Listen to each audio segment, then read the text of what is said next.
સુરતના એકવા મેજિકા વોટર પાર્કની ઘટના. વોટર પાર્કમાં નહાતી વખતે ટીખળખોરે ટીખળ કરી. પ્રતિબંધિત વિસ્તારમાં જઈ પેલેસ્ટાઇન દેશના સિમ્બોલવાળું ટી શર્ટ ઊંચું કરી સમર્થન આપવાના નારા લગાવ્યા. અન્ય દેશમાં ચાલી રહેલા યુદ્ધને સુરતમાં સમર્થન આપતા વિવાદ. પેલેસ્ટાઇન દેશને સમર્થન આપતા પોલીસને ધાડે ધાડા ઉતરી ગયા. સિક્યુરિટી ગાર્ડ દ્વારા રોકવાનો પ્રયત્ન કરતા 15 જેટલા લોકોએ હુમલો કર્યો. સિક્યુરિટી મેનેજર અને અન્ય સિક્યુરિટીને માથાના ભાગે પ્લાસ્ટિકની ડોલ મારી.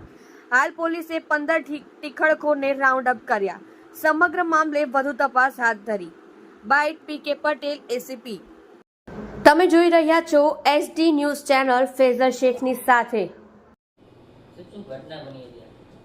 સુરત શહેરના પૂણા પોલીસ સ્ટેશન વિસ્તારમાં અમેજિયા એમ્યુઝમેન્ટ પાર્કની બાજુમાં એકવા મેજિકા નામનો વોટર પાર્ક આવેલ છે. ત્યાં આજે બપોરના 3 વાગ્યાના સુમારે જે વોટર પાર્કમાં એમ્યુઝમેન્ટ માટે પબ્લિક આવતી હોય છે એ પૈકીના ત્યાં વેવ રાઈડ હતી.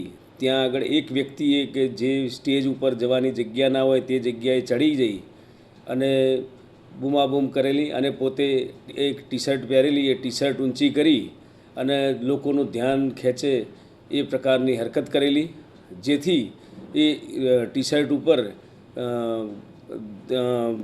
કોઈ દેશનું સિમ્બોલ હોય સિક્યુરિટીના માણસોને ધ્યાન ઉપર આવતા જે પ્રતિબંધિત વિસ્તારમાંથી તેને હટાવવા માટે ત્યાં પહોંચી જતા તેને પકડીને હટાવતા હતા. એ દરમિયાન એની સાથેના અન્ય વ્યક્તિઓ પણ ત્યાં સાથે આવી ગયેલા અને સિક્યુરિટી સ્ટાફ સાથે બોલાચાલી તકરાર કરેલી અને તેમને હટાવવાની કામગીરીમાં વિક્ષેપ કરેલો.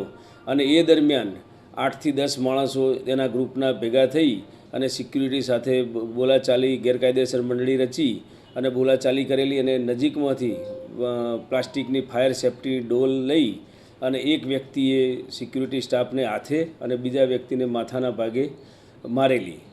આ બાબતે એકવા મેજિકાના સિક્યુરિટી મેનેજરે પૂણા પોલીસ સ્ટેશનમાં આજરોજ ફરિયાદ આપેલ છે અને આ 8 થી 10 અજાણ્યા ઈસમો વિરુદ્ધ ફરિયાદ નોંધાવતા પૂણા પોલીસે માનનીય પોલીસ કમિશનર શ્રીના તેમજ ડીસીપી સરના માર્ગદર્શન હેઠળ તાત્કાલિક આ ગુનો આચરનાર લગભગ 15 ઈસમોને રાઉન્ડ અપ કરેલા છે અને જે 3000 થી 3500ની ભીડમાંથી આ માણસોને શોધી કાઢી અને તેમના વિરુદ્ધમાં કાયદાકીય કાર્યવાહી હાથ ધરેલી છે.